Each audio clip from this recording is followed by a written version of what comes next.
Hello বন্ধুরা, good morning. Welcome back to my channel happy TV family. তোমরা সবাই কেমন আছো? আশা করছি সবাই খুব ভালো আছো। আমি আমার ফ্যামিলির সবাই খুব ভালো আছি। আমি পাপিয়া, তোমাদের সেই পাপিয়া দিদি। আমি চিনতে পারছো তো আমাকে? আমি সেই তোমাদের পাপিয়া দিদি।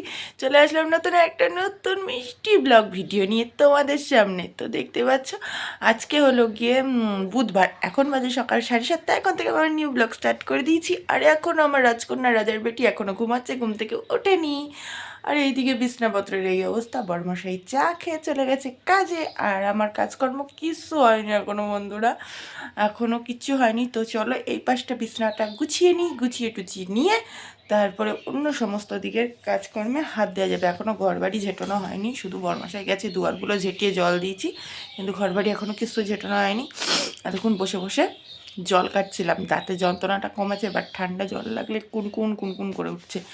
যে যন্ত্রণার কারণে দুটো দিন তোমাদের সামনে কোনো ভিডিও পোস্ট করতে পারছিলাম না, বুঝতে পারছো? দুটো দিন তোমাদের সাথে আমার দেখাই হয়নি, তোমাদের ভালোবাসা পাইনি দুটো দিন। তো যাই হোক, চলো বন্ধুরা সাথে থাকো, কাজ করি আর কথা বলি, চলো। চলে আসলাম এদিকে বন্ধুরা শ্বশুরমশাইয়ের ঘর গুছাতে। আর এদিকে শরীরটা একদমই ভালো ছিল না। ভালো একদমই ছিল না বলতে 1%ও ভালো ছিল না, জানো তো বন্ধুরা। তো সেই কারণে তোমাদের কাছে দুদিন ভিডিও কোনো পোস্টও করতে পারিনি, কোনো পোস্টও দিতে পারিনি, কিছুই করতে পারিনি। যেই কারণে এত পরিমাণে দাঁতে যন্ত্রণা করছিল। আর আমার ফার্স্টেই তোমরা দেখলে যে আমার ব্যথার যন্ত্রণায় চোখ মুখ ফুলে কী অবস্থা হয়ে গেছে। তাও এখন ধরো ওষুধ খেয়ে অনেকটাই কমেছে, কিন্তু এই দুদিন চোখ মুখের অবস্থা আরও আরও অনেক খারাপ ছিল, জানো তো বন্ধুরা। তো কি বলবো, অনেক কষ্টে পিষ্টে ওষুধ খেয়ে জানি না তারপরে কমেছে। এখন ধরো মোটামুটি ভালোই আছি বলতে গেলে চলে আবার। তো যাই হোক, এদিকে বাবার ঘরে বিছনাটা গুছিয়ে নিয়ে এদিকে সিঁড়ি টিড়ি ঝাঁটিয়ে নিয়েছি। তো আর আজকে থেকে আমি ভেবেছি বন্ধুরা, আমার যত শরীর খারাপই হোক আর যত যাই হোক, অন্তত 2 মিনিটের ভিডিও হলেও তোমাদের সামনে আমি প্রত্যেকদিন পোস্ট করব, ঠিক আছে? তো যাই হোক, এইদিকে সিঁড়ি টিড়ি ঝাঁটিয়ে নিয়ে এই করছি। আর এই দুটো দিন যে বন্ধুরা এত শরীর ব্যথা হয়ে গেছিলো, মানে দাঁতের সাথে সাথে মাথা পুরো গোটা শরীরটা আমার এত পরিমাণে ব্যথা হয়ে গেছিলো, কি বলবো। তো ওই নিয়ে কাজকর্ম করতে আমার যে কী কষ্ট হয়েছে। কাজকর্ম করে আশিবাসি কাজ করে রান্নাবাড়ি করেই ধরো উঠেছিলাম বেলা 3টে 3:30। আর সেই অতটা মানে অসুস্থ শরীর নিয়ে আমার আর ইচ্ছা করতো না বন্ধুরা যে মানে আর কি ক্যামেরাটা অন করে করে তোমাদের সঙ্গেও কিছু শেয়ার করি। মানে শরীর বলে না, শরীর যদি সার না দেয় তার সাথে আর কিছুই ভালো লাগে না। তো সেরকমই একটা ব্যাপার। তো এদিকে তোমাদের সাথে আমার গল্প করতে করতেও অনেকটা ঘর বাড়ি ঝাঁটানোও হয়ে গেছে, দেখতেই পাচ্ছ। ঘর বাড়ি ঝাঁটানো মাটানো সমস্ত কিছু কমপ্লিট হয়ে গেছে।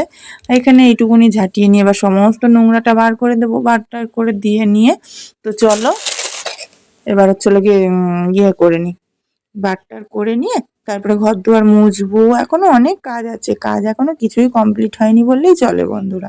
কাজ ওই যে বলে না, 100%-এর মধ্যে 2% কি 3% হয়েছে বললেই ধরা চলে। তো যাই হোক, তো ঠাকুরের কৃপায় তোমাদের মোটামুটি ভালোবাসায় আমি এখন একটু সুস্থ আছি। তো যেই কারণে তোমাদের সামনে এখন থেকে ভিডিও পোস্ট করা শুরু করে দিয়েছি। আর এখন থেকে বলেই তো দিলাম যে ওই যে যতই শরীর খারাপ হোক একটু ছোটোখাটো ভিডিও হলো পোস্ট করবো। এদিকে রান্নাও বসিয়ে দিয়েছি, ভাত হয়ে গেছে, আর এদিকে কড়াই তেল বসিয়েছি। আর এখানে বন্ধুরা মেয়ে স্নান ধান করিয়ে দিয়েছি। স্নান ধান করিয়ে রোদে দাঁড় করিয়ে চুলগুলো শুকাচ্ছি মেয়ের। এই যে এখানে কি জানো তো, আর আমার মেয়ে এত দুষ্টু হয়েছে, ওকে স্নানটা একটু দেরি করেই করাই যদি বাড়ি থাকে, স্কুলে না যায়।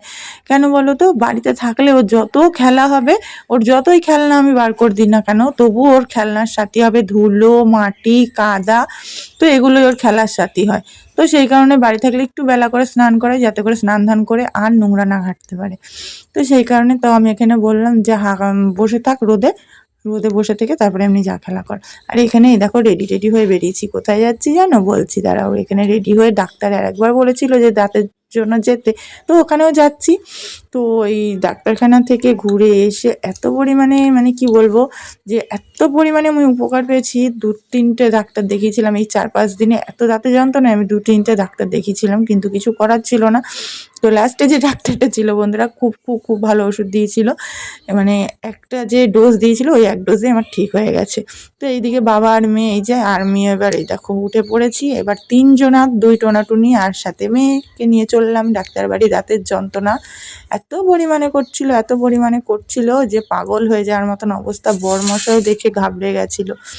তো যেই কারণে ওই রকম মানে 2-3টে ডাক্তার পাল্টানো করা হয়েছিল। তো এই দেখো এইদিকে আমাদের গ্রামের রাস্তা পেরিয়ে প্রায় হাই রোডের কাছে চলে এসেছি। এবার চলো স্টেশনের ওপারে, যেহেতু ডাক্তার বাড়ি, তো চলো স্টেশনে ওঠা যাক। তো এখানে বরমাসের বাইকটাকে ওর মানে যে দোকানে কাজ করে ওই দোকানের ওখানে দাঁড় করিয়ে রেখে এসছে, আর ওইদিকে বরমাসাই দেখতে পেলে যে ব্রিজের উপর থেকে বরমাসাই উঠছে, আর এদিক থেকে আমি আর মেয়েও ব্রিজের উপর থেকে উঠে ওপারে যাব। এখানে বরমাসাই একটা নিজের জন্য জুতো কিনছিল, জুতোটা একটু ছিঁড়ে গেছে, তো সেই জন্য ভাবলাম তোমাদের সাথে একটু শেয়ার করি ছোট্ট করে। তো সেই আর কি।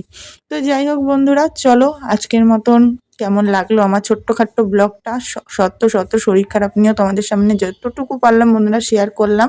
যদি ভালো লেগে থাকে অবশ্যই একটা লাইক করো, কমেন্ট করো, তোমাদের মিষ্টি মিষ্টি কমেন্ট পড়তে আমার খুব ভালো লাগে। আর সবসময় পাশে থেকো, আমিও তোমাদের পাশে সবসময় আছি, ছিলাম, থাকবো। চলো টাটা, বাই বাই, দেখাবে নতুন ভিডিওতে।